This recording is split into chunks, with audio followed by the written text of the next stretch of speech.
Alright, what's up YouTube? We back with another video, baby.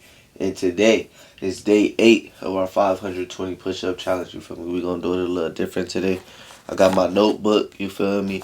I call this the tally system. I got all the sets wrote out. I'm just put a tally next to it when I'm done, you feel me? And that's gonna make sure I'm hitting all the sets and numbers that I'm supposed to be hitting. Because when I'm talking or when I'm trying to multitask, I get carried away and don't be able to keep track of the exact number I'm at. And today during this workout, we finna listen to this podcast recommended by my boy D Rax, Napoleon Hill joint, talking about masterminds and all that. You feel me? So I already listened to it once, but I like to re-listen to it. You feel me? Drill it in my head. So we're gonna listen to probably about however long these push-ups take. So probably like 20 minutes of it, and then we'll probably show up the next day, mark our spot, show up the next day, listen to it again. You feel me? I want to spread the knowledge with y'all too. You feel me? The knowledge was spread to me, and I want to spread it to y'all. So we're gonna lock in, and we're about to get ready to start these push-ups, and we're gonna play this podcast. First of all, the first premise is that the mastermind principle is the medium through which one may procure the full benefits of the experience, the training, the education, and the specialized knowledge and influence of others as completely as if their minds were in reality one's own. Isn't that a marvelous thing to contemplate? That whatever it is that you lack in education or in knowledge or in influence, you can always obtain it through somebody who has it. The exchange of favors, the exchange of knowledge is one of the greatest exchanges in the world. It's a very nice thing to engage in business where the exchange of money makes you a profit, but I would a whole lot rather exchange ideas with somebody, give man an idea that he didn't have before and receive in return one that I didn't have, and I would do make an exchange of money. You, of course, know that Thomas A. Edison was perhaps the greatest inventor the world has ever known. He was dealing all the time with many of the sciences, and yet he knew nothing at all about any of the sciences. You'd say it would be impossible for a man to succeed in any undertaking unless he were educated in that field. I was astounded when I first talked to Andrew Carnegie to hear him say that he personally didn't know anything about the making or the marketing of steel. And I was so astounded at that statement, I said, well, Mr. Carnegie, just what is your part in this job here? What part do you play?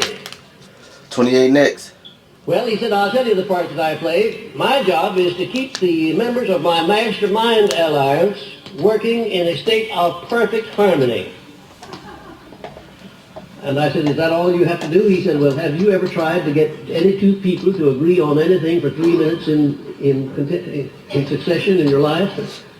I said, well, I don't know that I have. Well, you said you try it someday and see just what kind of a job it is. To get people to work together in a spirit of harmony is one of the greatest of human achievements. And then Mr. Carnegie went on to break down his mastermind group, to describe each one individually, to tell what part he played. One was his metallurgist, one was his chief chemist, one was his plant works manager, and one was his legal advisor, one was the chief of his financial staff.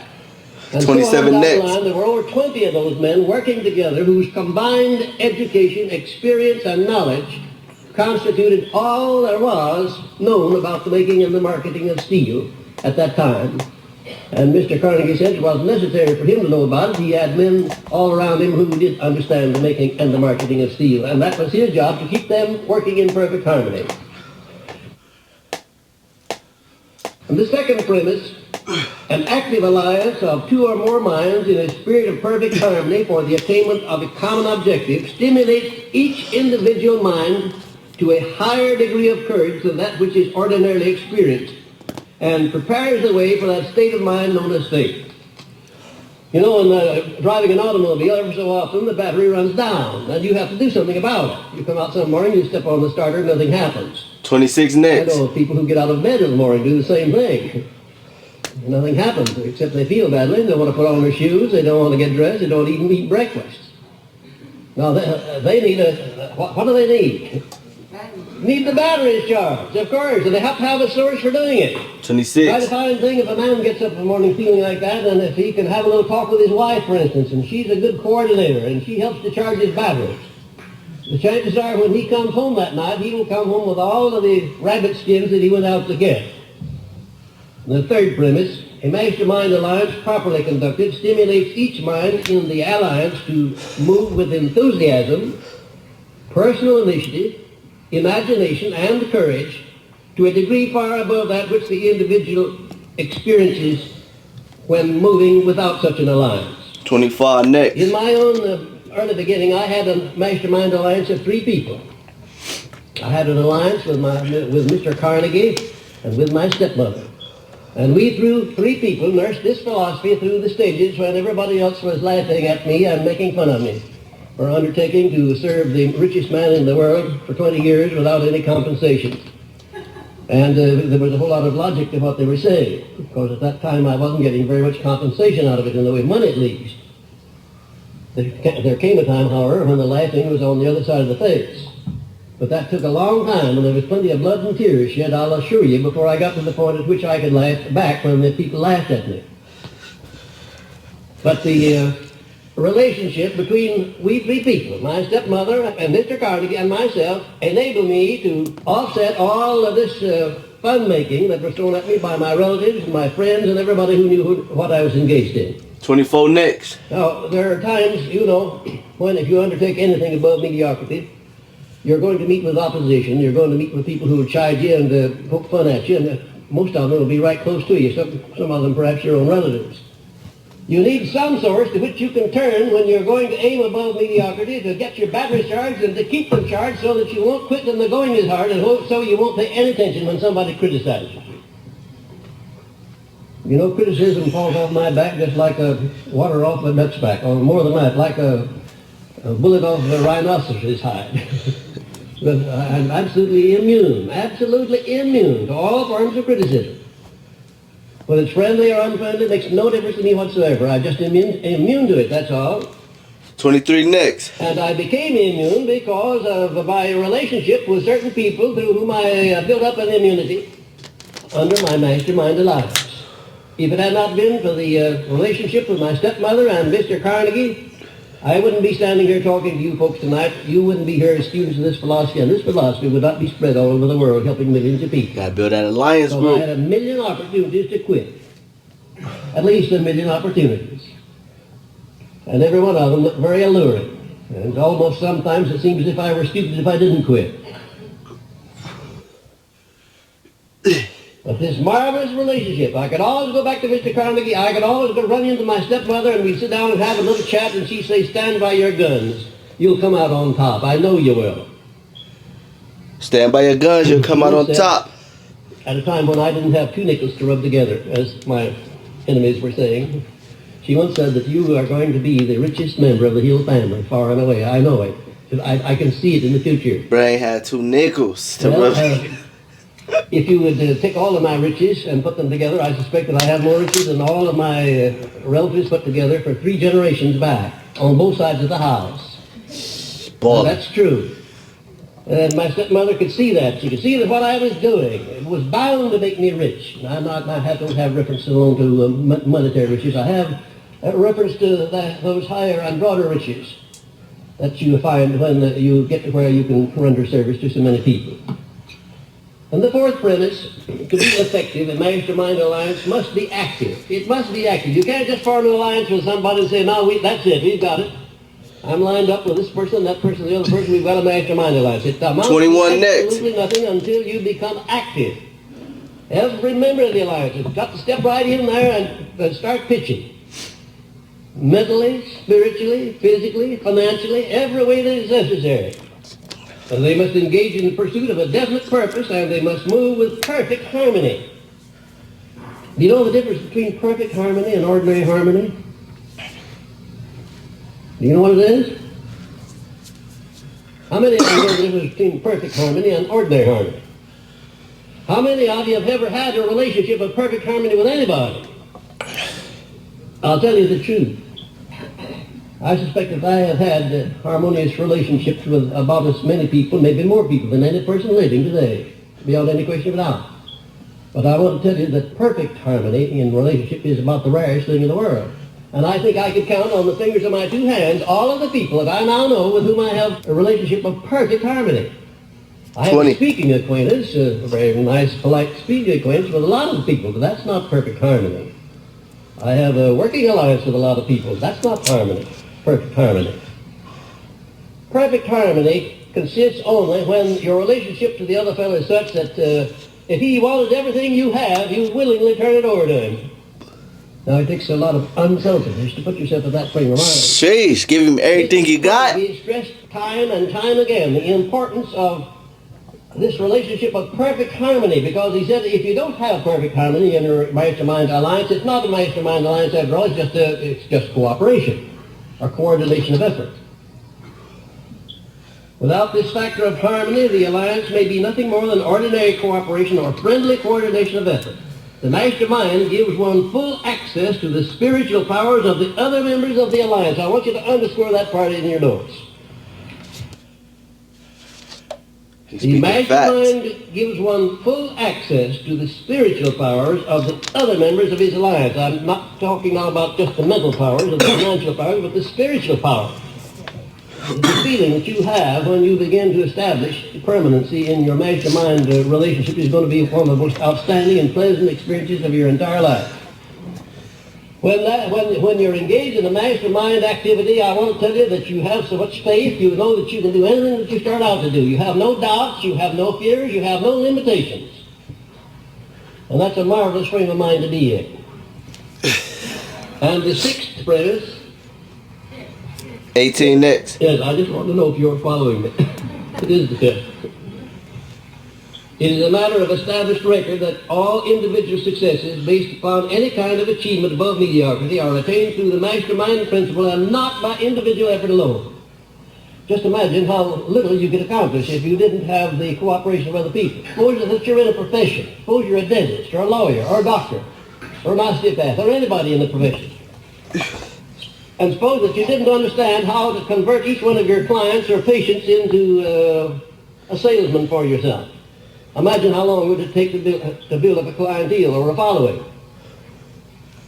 The outstanding professional men understand how to make a salesman out of every person that they serve. And they do it all by indirection. They don't go about it directly. 17 next. They do it by going the extra mile, by going out of their way to be of unusual service. But they do make salesmen out of all of their clients. And most successes are the result of personal power, and personal power of sufficient proportions to enable one to rise above mediocrity is not possible without the application of the mastermind principle. Now, during the first term of Franklin D. Roosevelt in the White House, I had the privilege of working with him as a confidential advisor. And it was I who laid out the skeleton of the propaganda plan. 16 next. Took the words business depression off of the headlines of the papers and substituted in their stead business recovery. Those of you who remember what happened on that Black Sunday when we had a meeting down at the White House when the banks were closed the following Monday morning, remember what a stampede there was in this country. People were lined up in front of the banks all over the country to draw out their deposits. They were scared to death. They had lost confidence in their country, in their banks, in themselves, and everybody else. I suppose they still had some confidence in God, but didn't show much signs of it. 15 next. It was a scary time, I'll tell you. And we sat down there and worked out a skeleton of a plan of procedure that created one of the most outstanding applications of the mastermind that this nation has ever seen, and I doubt that any nation on earth has ever had the equal of it. Because it was only a matter of weeks until we had taken all that fear out of people. It was only a matter of days until salesmen on the road who had run out of funds, who couldn't get money, were laughing about it, not in any way scared about it. 14. My own funds were closed up. I had no money, none at all. I had yes, I did. I must tell you, this is funny. I got very smart when I found out what was coming, and I ran down to the bank and got a $1,000 bill. Well, I might just as well have had only 10 cents. Nobody could change it. It wasn't worth a nickel. Not a nickel. But I wasn't scared because everybody else was in the same boat that I was in. But something had to be done about it. And Franklin D. Roosevelt was a great leader. He had great imagination. He had great courage. 13 next.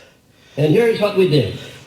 First of all, we got both houses of Congress working in harmony with the president. The first time in the history of this nation that both houses of Congress, Democrats and Republicans alike, got behind the president and forgot about what their political fates happened to be.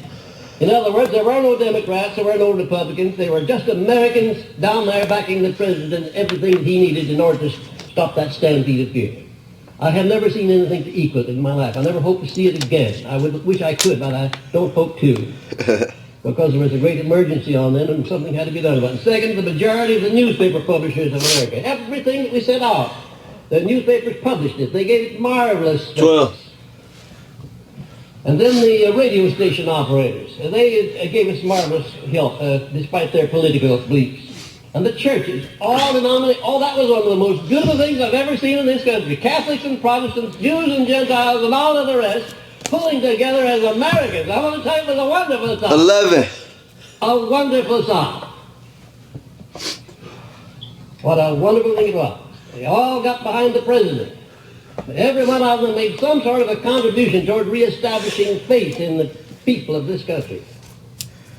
But during these hectic days, I want to tell you that there was any doubt in the minds of the majority of the people. I don't know, I didn't come in contact with anybody who didn't think that Mr. Roosevelt was the only man, the finest man that could possibly have handled that chaotic condition. And don't get me wrong politically. I'm just talking about a great man who did a great job at a time when it needed to be done. And he did it because he had a mastermind alliance work out there that was unbeatable. 4 sets 25 next. Pick up the different kinds of mastermind alliances that you may have. First of all, there are alliances for purely social or personal reasons, consisting of one's relatives, friends, and religious advisors, Burnouts. where no material gain is sought. The most important of this type is the mastermind alliance which may exist between a man and his wife. First set of 25. I couldn't emphasize, if I were brilliant and if I had the great magnetic powers, I couldn't overemphasize the importance to you who are married of going to work immediately and rededicating that marriage to a mastermind alliance based upon this lesson tonight. It'll bring joys into your life that you never dreamed of. It'll bring success into your life that you never dreamed of. It'll bring health into your life that you never dreamed of. It's a perfectly marvelous thing when the real mastermind alliance exists between a man and his wife. Hear that, man and his wife. Equals it.